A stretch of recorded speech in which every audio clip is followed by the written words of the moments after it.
Okay, so let's first talk about Overstock. So how we did the Overstock originally was we had the customers, then we had the inventory, and then we had the checkout. And all the customers came to get the inventory at the same time. Everybody knew when it was happening. It was all available at the same time, and it was essentially a free-for-all. And everybody crammed through, tried to get inventory, tried to check out as quickly as possible. And one of the emails that we got that hit home the most for me was somebody described it that was trying to check out and couldn't, as if they had something in their cart at the grocery store. They were in line at checkout, and then somebody who was checking out just reached into their cart, pulled it out, and then paid for it, and then that was the last one, and how bad that was. And that's what happened. This setup, sad. It made people sad. People didn't like it. I mean, from like a marketing perspective, obviously it's very effective, but the trade-off is just not worth it. Like, you don't want the people that's supporting you to be sad. Like, it's just a bummer.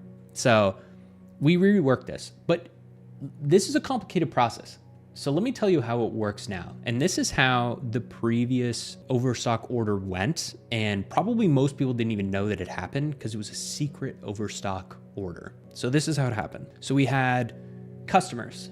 Then we had all of our customers segmented into email segments. So we basically took our full email list of anybody who has joined our mailing list, and we went segment 1, segment 2, segment 3, segment 4, segment 5.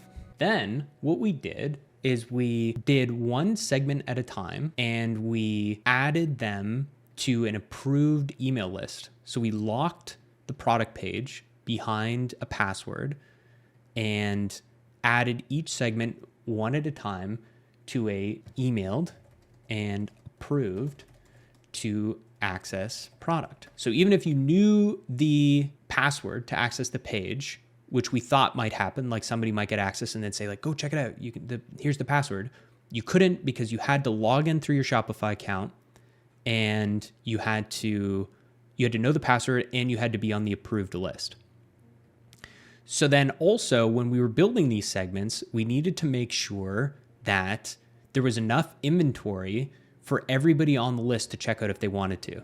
So there was way more than 5 segments, and we just sent these out one every 24 hours and manually approved each group at a time and gave them 24 hours to check out if they wanted to. So you had customers, broke them up into segments, then gave them access to the product. So for example, so we took segment 1, emailed them and approved them and said, okay, segment 1, you're good to check out. Then they were added to the checkout. They could check out, or they didn't have to, obviously. And then after the checkout, we tagged that customer with tagged, let's just say tagged. We tagged them. And the reason for doing that is we didn't want somebody to go through and make a whole bunch of purchases within that 24-hour period. So prior to this section, we had to add in a check to say, check to make sure that,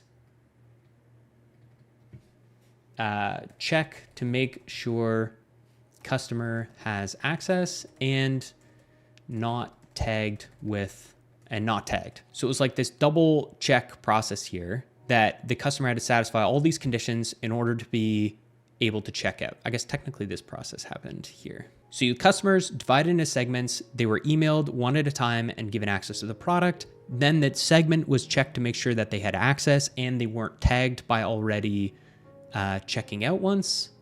So after they checked out, and then yeah, there was the extra check in here that like make sure segment had enough inventory. So that's how it went. It was this very complicated process that involved a bunch of different checks, a bunch of different Shopify apps, tagging, routing, very manual, and then also limiting at checkout. Yeah, there was another check. You're right. I just saw that in chat. There was another check to say max 4 per customer to check out.